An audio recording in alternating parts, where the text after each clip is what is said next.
নমস্কাৰ বন্ধুসকল, আজি মই আপোনালোকক ক'ব যাই আছোঁ অহা এপ্ৰিলত আৰম্ভ হ'বলগীয়া IPLত মুম্বাই ইণ্ডিয়ানছৰ হৈ খেলিবলগীয়া সম্ভাৱিত একাদশৰ বিষয়ে। তো আৰম্ভ কৰিছোঁ আমি অপেনিঙৰ পৰা। অপেনিং কৰিব ৱেষ্ট ইণ্ডিয়ান বেটছমেন ইউএল লুইছ আৰু যাৰ লগত থাকিব ভাৰতীয় মূলৰ wicket keeper batsman Ishan Kishan. 3 নম্বৰত খেলিব মুম্বাই ইণ্ডিয়ানছৰ অধিনায়ক ৰোহিত শৰ্মা। 4 নম্বৰত ভাৰতীয় অলৰাউণ্ডাৰ হাৰ্দিক পাণ্ডিয়া। 5 নম্বৰত খেলিব কুণাল পাণ্ডিয়া, যিয়ে যোৱাবাৰ IPLৰ ফাইনেলত ভাল প্ৰদৰ্শন আগবঢ়াইছিল। 6 নম্বৰত খেলিব পাৱাৰ হিটাৰ বেটছমেন কাইৰন পলাৰ্ড।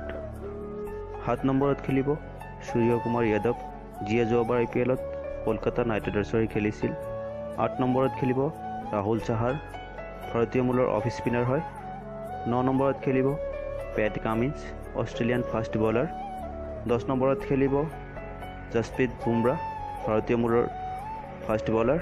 আৰু 11 নম্বৰত খেলিব বাংলাদেশৰ কাটাৰ মাষ্টাৰ মুস্তাফিজুৰ ৰহমান।